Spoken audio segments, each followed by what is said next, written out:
everyone, I'm Captain Logan, and it's time for You Made Me Watch. Today I'm going to be just talking about one TV miniseries, the 1983 science fiction miniseries. It was just 2 episodes long, and it's called V.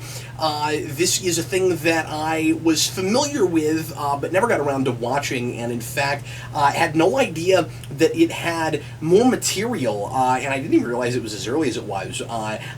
Watching this, I thought it was like late 80s, like maybe around 1990. I guess I never looked up the year for this, and this actually came out in, like I said, 1983. And it's really interesting. I'm excited to talk about it. This was suggested to me today, requested on Patreon by David Crabtree, so thanks a lot for that, buddy. And I'm going to start doing requests a little bit differently some of the time. So some requests are going to be popping up continually on the Geekvolution Omnibus. I'm going to be handling the majority of them myself, which is part of the reason that I'm going to be doing some of these solo, just to cut down on the time it takes to shoot the Omnibus, and so that it's not lopsided, so that I'm reviewing a lot more things than Eric is when we do our multi-hour mega show every third Sunday night. That's when we shoot those. And I wanted to make sure, of course, the requests continue getting done, but Eric and I need to focus together on Morphin Mania, so that's the reason I'm going to be doing most of the requests now, and why sometimes I'll be doing them like this. I'm also probably going to do some of the solo shows with multiple subjects, like we usually do on what used to be You Made Me Watch, what is now again going to sometimes You Made Me Watch. Requests will sometimes pop up in the other regular segments on the Omnibus, and sometimes like this. So when I do these, I'm just going to call it You Made Me Watch. When it honestly doesn't even really matter what the umbrella is. It's the same basic format, but I wanted to bring this back so that I could cover multiple things, even if I had a movie or a TV show or whatever it was, all together to chat about. But today, I wanted to just handle V because it's a little bit lengthier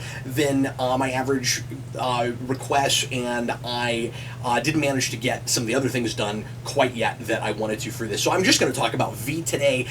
V is an alien invasion story. That is about what I knew about it, and it was kind of nice to be able to be blindsided by a lot of the surprises in this, because all throughout this miniseries there are a lot of big twists and turns and wonderful revelations, and I don't feel like they're too plot twisty. They seem to happen when they need to happen, certainly, but they kind of keep you going. And if I had heard too much about this series walking in, I don't know that I would have enjoyed it quite as much, because those big surprises are a lot of the reason I would suggest watching this. And having said that, I am going to go ahead and spoil it. This is an older thing. It's been around a long time. I'm sure a lot of people are familiar with the ins and outs of V. It's been attempted again in 2009. We had 2 seasons. I think it was on NBC. Laura Vandervoort was in that show, but I never got around to watching that. So if that show is anything like this and isn't changing the mythology too much or the history of it, if I'd watched that, I would have known a lot about this already. So I'm kind of glad that I got to start with the original, and thanks again to David for requesting this and sending it too, because I've had this in my possession for a little while now, and it hadn't gotten around to watching it yet. So anyway, so in giving a synopsis at all about this, I'm going to have to spoil it, because a lot of what you don't expect to happen are things that are just in the basic plot and the story of this. So if you walk in knowing absolutely nothing, it starts off looking quite a bit like Alien Nation, where you have a supposedly benevolent group of aliens that come to Earth and try to assimilate with us. In this, they're, I think in Alien Nation, the refugees, although I haven't watched any of those movies in a really long time, so I don't remember a lot about that. And here, the aliens look exactly like us. In Alien Nation, they have, weird heads. They're kind of Star Trek-looking aliens. And here, immediately, the only distinction that it seems like they have from us. We're told that they're from a planet called Sirius, that's several light years away. It's like 9 or 10 light years away, and we know where exactly it is in the galaxy. And they apparently were from a planet that evolved just like ours, and really the only difference between them immediately is their voice, and that's our first clue that things are not as they seem and that something weird is going on with these aliens. So we're told immediately that they're benevolent and that they're here to kind of do an exchange with us. So they're having environmental problems on their planet just like we are, but they're in much worse shape.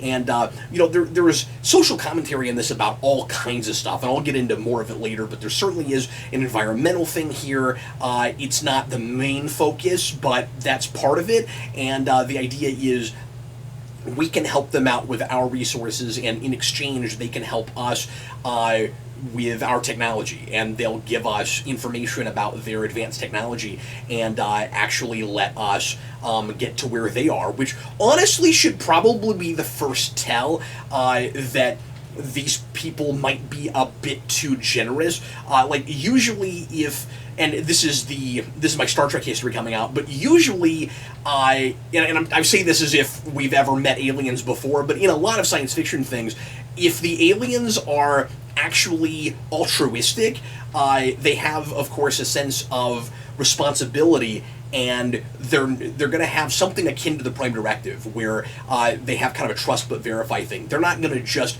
willy-nilly give over their technological secrets, because they would want to make sure that the people they gave them to, that it wasn't going into the wrong hands, and that we wouldn't do horrible things with it, and it would be kind of a mistake to just trade technology for resources, especially with like weapons and things. And so immediately this seems too good to be true. It turns out, of course, that it is too good to be true, and right away we have these 50 ominous flying saucers in 50 cities all across the world, and these flying saucers look like they probably, and I think this thing probably got a lot from this, look like they probably inspired Independence Day a little bit.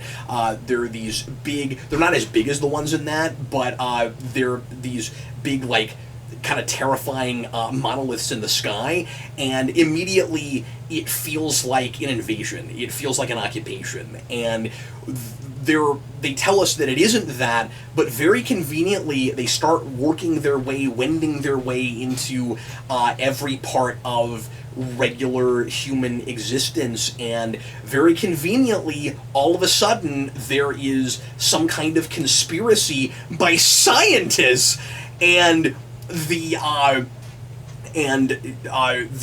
visitors, as they call themselves, declare martial law, and they with our government, and they end up taking over. And the main guy, or I say the main guy, the head of them, who doesn't get a lot of screen time, and is rarely does anything but make speeches, and is weirdly not in the second half of the miniseries, which I thought was odd.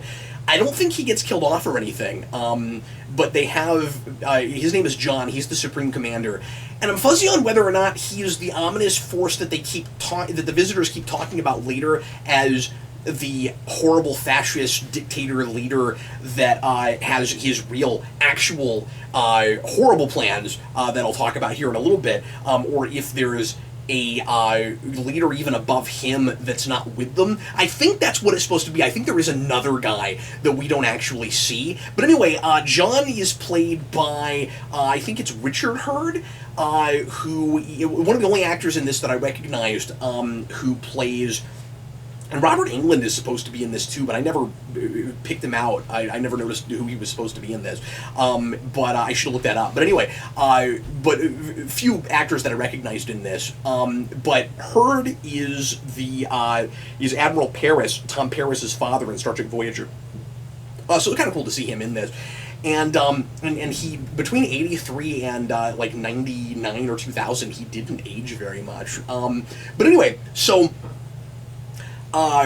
you've got these ominous spacecrafts everywhere, and you've got now martial law, and John, this is the reason I brought him up, says in a speech that we need to, make a curfew and have martial law and make sure that we retain control and keep control. And if anybody's paying attention, it's really obvious that this is a coup. Like, it's really clear what's going on. And you can make the argument, well, there's not a lot people can do about it because these aliens are so much more powerful than we are.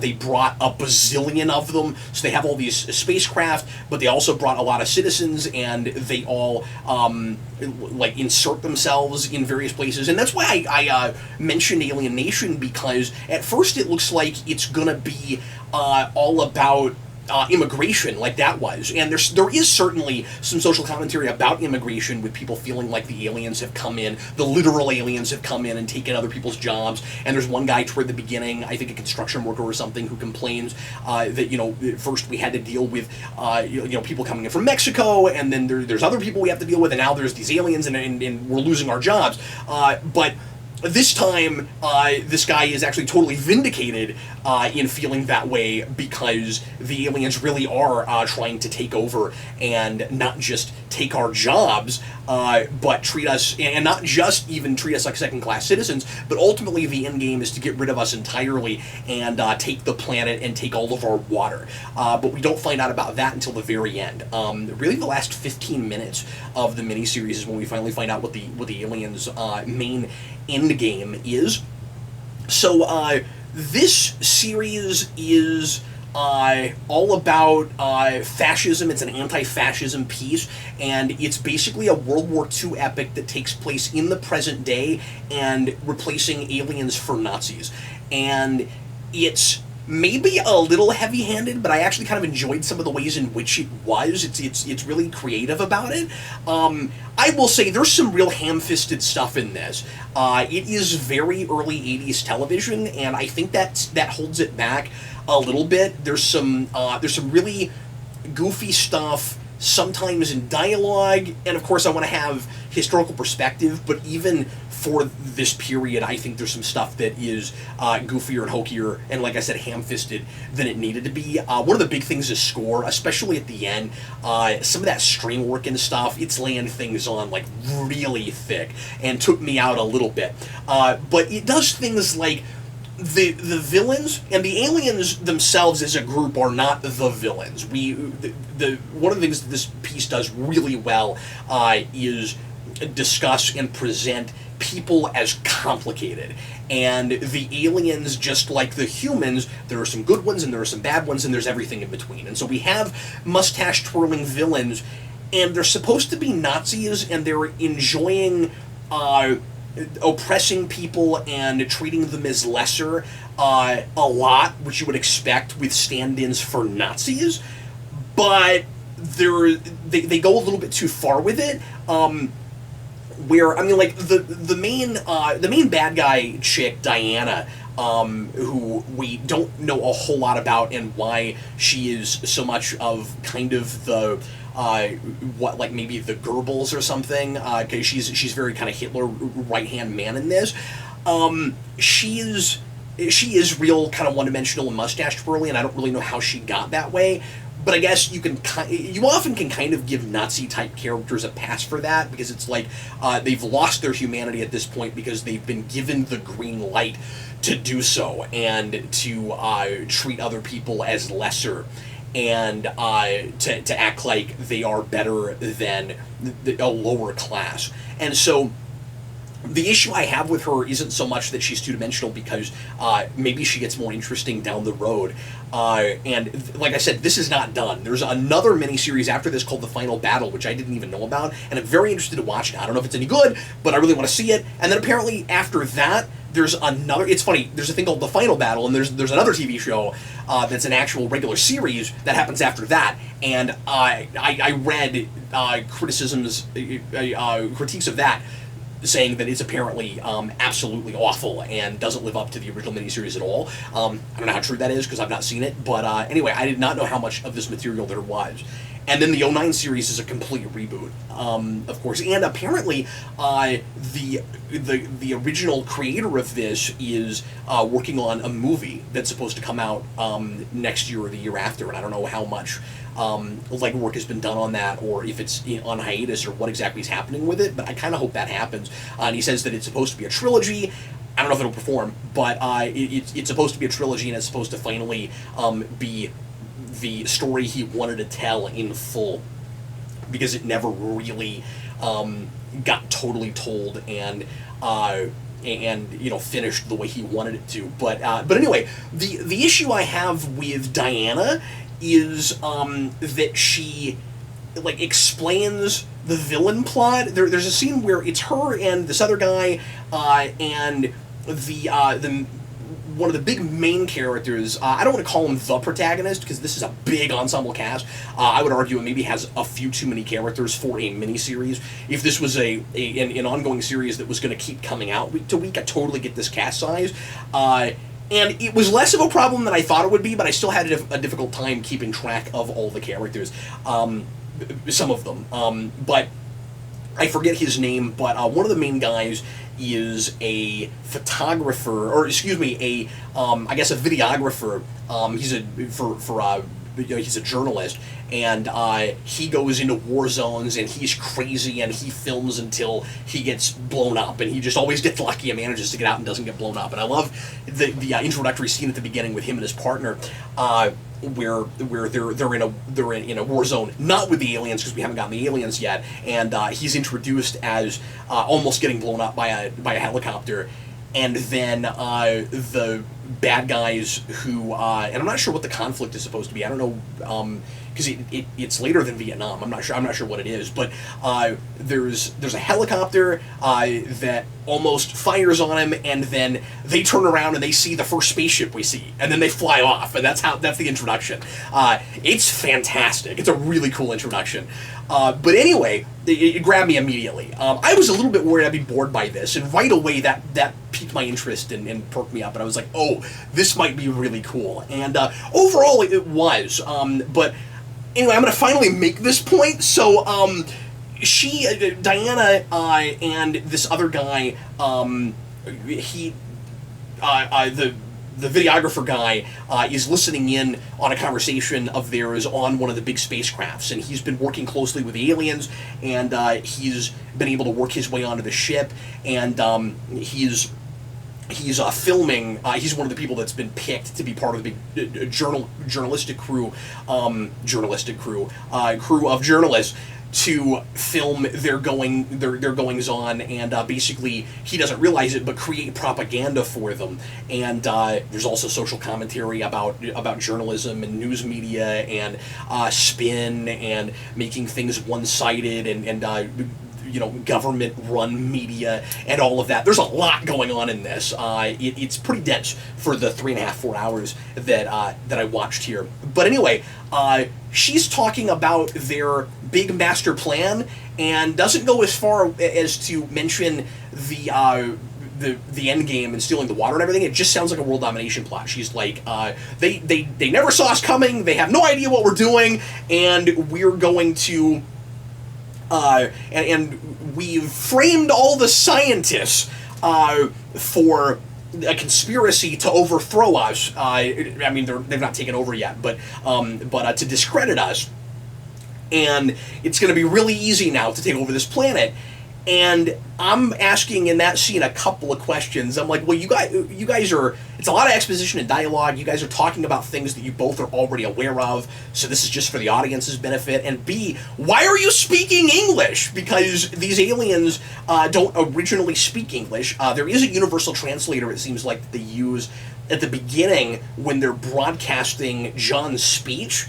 But then after that, we're told that they all have to learn the language that they speak, and there's this kind of pseudo comic relief character, one of the visitors who isn't able to remember certain words right, and he learned.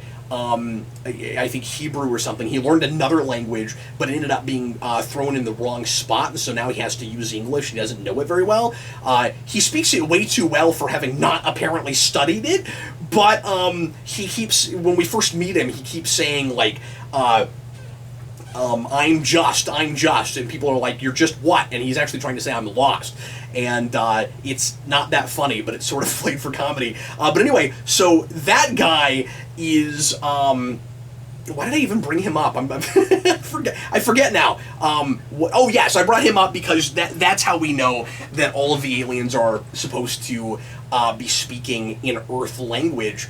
And but if you're in a back room and nobody else is around, especially because you have some humans on the ship, why would you take that risk? Why would you talk about your big evil grand master plan in English? So it does degenerate into a cartoon every now and again like that, but by and large, it is surprisingly smart. And originally, the guy that made this, I forget his name, didn't originally conceptualize it as a science fiction thing. Kenneth Johnson. It was originally based on a novel from 1935, and I'm trying to remember the name of that, called It Can't Happen Here, written by Sinclair Lewis. And the reason, this is very Star Trek, the reason it was changed into a science fiction thing and the bad guys were turned into extraterrestrials is because the network thought that it was too cerebral. Just like a lot of things with Star Trek, where, you know, Star Trek's able to, the original series anyway, is able to get away with talking about a lot of big, heavy social present-day issues because it masks it as allegory within science fiction. And that's exactly what V ends up doing. Apparently the network was fine with it as long as it was aliens. But it's interesting because with this, and apparently the idea was Star Wars had just happened, and so a lot of people were jumping on the science fiction bandwagon because of Star Wars. This does not rip off Star Wars in any way whatsoever. This is not a Battlestar Galactica situation. This is around the same time as that, I think. And it's interesting because it's not straight up allegory with this. The aliens in this are clearly a stand-in for the Nazis. But World War II and Hitler happened. And we talk about it, and we have a Jewish family in this, and there's this really powerful scene with this Jewish guy who insists on harboring some scientist fugitives. Yeah, the scientists are the Jews in this, which is really kind of hard not to laugh at, but it also sort of works in this, where it's like, the scientists have conspired. Like, I don't know how they get anybody to really buy this. Like I said, it's really pretty obviously a ruse, and yet the aliens are so in control that I buy that they're able to get away with it because they already have so much power, more than I buy anybody actually buying into it. But again, there are different levels of that, where there's like some people that kind of buy it hook, line, and sinker because of, you know, what they get personally out of the aliens being there, you know, work they get or whatever it is, and other people who are just like really excited that we've made first contact and there are aliens, and things like that. But anyway, there is this, but the idea is we have to turn society against scientists and doctors because they're the only people who could potentially come up with a way to stop us, which I guess is kind of smart, but it's also the one thing that I could not stop laughing at. There's one scene, before I realized what exactly was going on, this was funnier, but there's one scene where there's a lady who just goes, "Damn the scientists!" And I'm like, I just think it's really funny to take like a group as broad as scientists and like lump them all together like that. Oh man, those damn scientists! And so anyway, but they're treated like the Jews in this, and it's an interesting choice. The idea, like I said, the idea is the scientists could stop us, so we turn society against them. And there's this family that's on the run, and this guy, I think it's his son, doesn't want to harbor the fugitives because he's afraid, of course, of them getting caught. And his father is like, it tells him a story that he had told him before, of course, but that turns out he didn't tell him everything about his or is it his grandfather? I forget now what the lineage is, but they were in World War II. They were in concentration camps, and no, it is his father. And the way they, because this is only 1983, so I mean, like, it's only 40 years after the war, and the way he smuggled his son out of Germany was in a suitcase, because he was like 8 months old, and the kid's like, well, I've heard this story before, Dad, and he's like, yes, but what I didn't tell you is how your mother actually died, and she was in the concentration camp, and she was sent to the showers, and it's, like I said, it's a really powerful scene, and he basically he's like, if someone had been willing to do what I want to do for these people, that wouldn't have happened to us, and I'm going to do the right thing, and so they harbor the fugitives, and like I said, just making like scientists and doctors like the second class citizens in this, the Jewish people in this, is a really interesting choice. You have all of these different stories, and it juggles them all fairly well, about different people who are affected by the aliens in different ways, and who and some of whom are understanding what's happening more quickly than others, and that the visitors are this fascist regime that are taking over the planet while pretending like they're benevolent and like they're just integrating with us. The propaganda stuff is really interesting with posters and things. There's one kid who becomes like kind of a lieutenant in their army, basically, and he starts to act like them, and starts to think that he can get whatever he wants because he's loyal to the aliens, and he can turn in anybody who doesn't do what he wants. There's this weird love triangle with him and this girl who's interested in one of the visitors before she realizes that they're evil, or not. Again, they're not all evil, but that there is an evil plot with them, and that they're actually lizard people, and they're lizard people wearing human suits, and the guy that she's no longer interested in, that was kind of her boyfriend, who at the beginning of the movie, when the ships show up and she's afraid they're all gonna die, she says, "I don't want to die before I've lost my virginity," and he thinks he's gonna get some that night, and then later on, that doesn't happen, and then later on, she starts to get interested in this alien guy. So in this really kind of tense and pretty messed up scene, he's like, "You have to marry me." He tells his family, he announces their engagement, and says, "But she doesn't know yet, and it doesn't matter. She's going to marry me because I can turn in her entire family if she doesn't." And it's really twisted and messed up, and feels like a thing that might have happened with a Nazi. And then, like I said, I'm going to spoil the crap out of this, so if more major spoilers for the remainder of this video. So if this sounds really interesting to you, I've not given away some of the major stuff, besides the fact that the aliens want to get all the water and they're lizard people. So don't watch the rest of this video. Just go watch V. But if you want to hear me talk about the rest of this because you've seen this, or you don't care about spoilers, I will continue talking. But this is the other reason I wanted to make this its own video, because I knew I was going to have a lot to say about this. But anyway, so that girl does end up getting together with him later on. Even, I don't know if she knows he's a lizard person yet, but knowing that because it takes a while for that word to get around. There's a resistance, they're trying to spread the word, but that's difficult to do without getting caught. This, of course, would be a very different story now with social media and the internet, which is why I'm interested to see how it's handled in the present day in the 09 series. And I don't know how hard that is to get your hands on, but I kind of want to watch it now. Anyway, so the big reveal with her at the end is that she is somehow pregnant, and there's some talk about interspecies compatibility and whether such a thing is possible, but that's early on. But that's before we know they're lizard people. That seems ridiculous to me. That seems like impossible.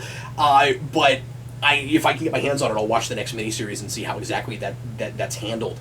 But one of the things that I was really surprised by was how not close to being finished with the story we seemed like 15 minutes before it was over, because I didn't realize there was another miniseries after this, and it watches like a long pilot for an ongoing series, which is essentially what it is, I guess. But I thought this was a total standalone thing.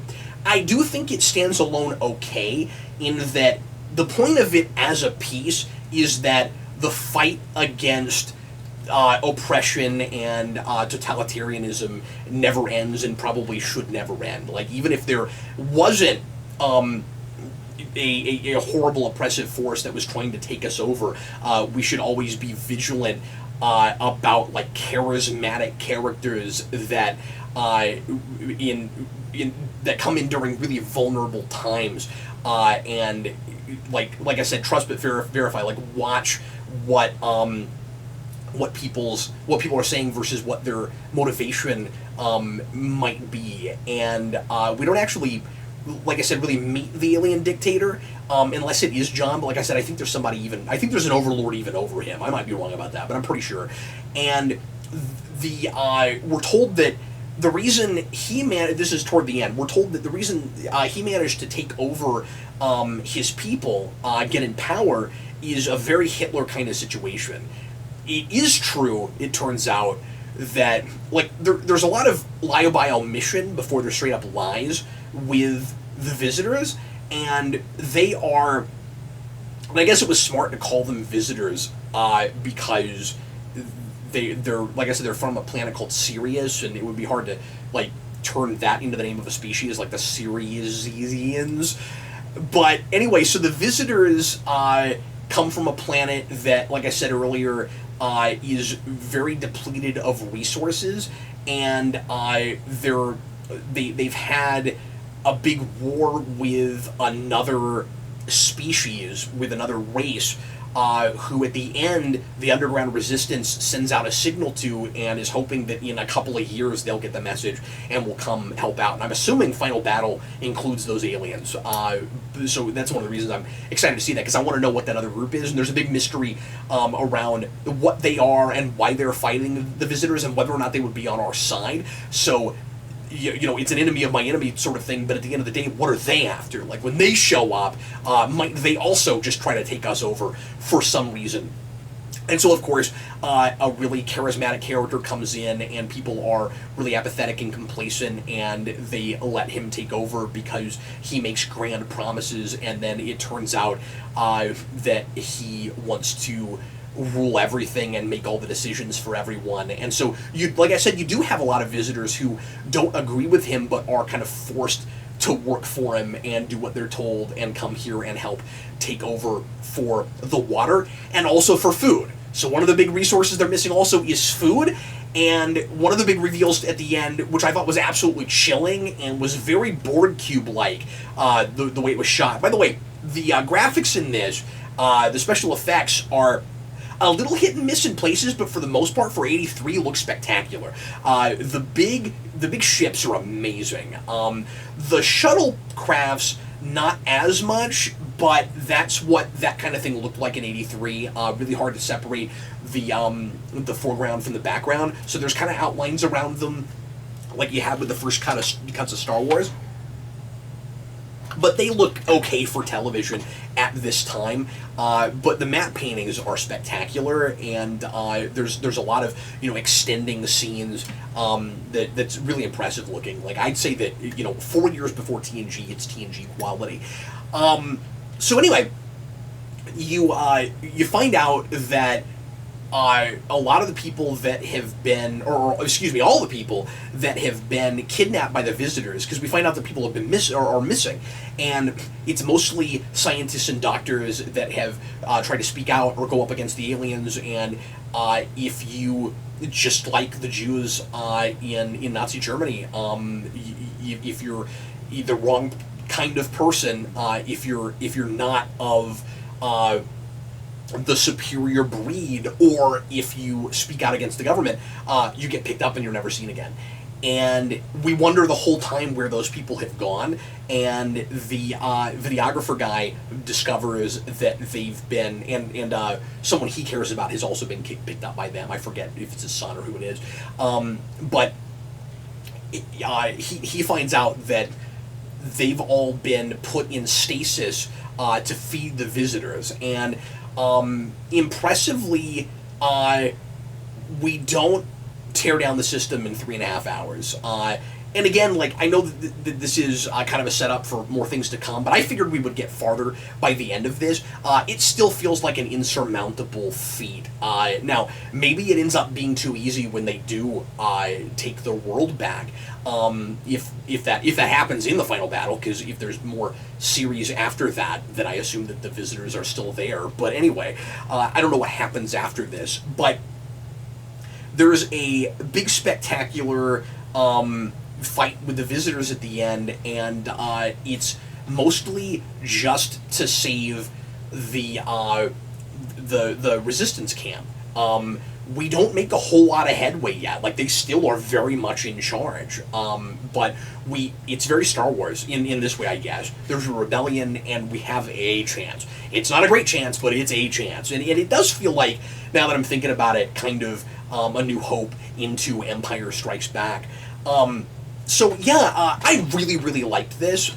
It has such a reverence, which is interesting because it originally wasn't even supposed to be science fiction. It has such a reverence for old school traditional science fiction. It's about a lot of the things that science fiction tends to be about. But I guess the fresh thing for this period is that it does all this the kind of cautionary tale stuff, but in the present, and still manages to be really thought-provoking. And I liked it a lot. There's definitely more stuff I could say about it, but I'm already 36 minutes into this video, so I think I'm going to bid you farewell for now. But anyway, so that is my discussion on V. V, by the way, doesn't stand for visitor. It stands for victory, but I'm sure that's also why they're called the visitors. I was always told that V meant visitor, but as you can see from the cover, it's the V here is spray painted because that's what the resistance does. They go around spray painting a V on top of the visitors' faces in the propaganda posters, saying that we will have victory, not you. Oh, one more thing I should mention, because I didn't talk at all about my favorite character in this, and really the character that most gets a good character arc. The leader of the Resistance is this lady who, kind of like Jake from the Animorphs, is this really unlikely kind of leader who doesn't really want the job, but has to take it because she's the most qualified in temperament, if nothing else. And she is... I found her extremely compelling. There's all this stuff about what leadership is, and about how in order to be a good... It's interesting, like, charisma is important, but you have to be careful of charisma, and her heart's in the right place, so the next step is she has to be charismatic. And charismatic only meaning that it's important that she's that she looks confident, exudes confidence, even when she isn't really. It's kind of a fake it if you make it thing, and that really resonated with me quite a bit. I also meant to mention diversity in this because I thought it was really interesting that this piece has a lot of actors from a lot of different races and doesn't really call attention to it. It takes place in different places, but it's all primarily in America, and even for 83, a little bit unusual to have as many different kinds of people in this as far as ethnicity goes as it does, and I think it's kind of doing that on purpose. Like, this isn't a thing I always feel the need to comment on. I don't want to pat it on the back just for diversity, but I think it's interesting that it went that way because it is racism and bigotry is a big part of this piece. It's about stand-ins for Nazis, so of course it's going there. But I also feel like it felt the need to do that because the people who are oppressing us are from another planet, and we are all, at the end of the day, human beings and equals and people, and so we have people of different races in a time where we still are struggling to a degree with issues we've had going all the way back with not being able to treat each other as equals and bigotry and stuff. But the aliens put all that into perspective, and you have all these people who may not have otherwise been able to work together. Anyway, if I don't quit now, I will just keep talking about this. So anyway, that is my review. Leave your comments if you've seen V, and let me know what you think of it. And in the meantime, I am Captain Logan. Thanks a bunch for watching, and look forward to more content, more stuff coming up here on Geekvolution. I'm going to put up soon the commentary for Star Trek V, The Final Frontier, also some more requests, and an omnibus coming to you early the week after next week, so this coming week. So anyway, thanks a lot for watching. I'm Captain Logan, and I'll see you again next time.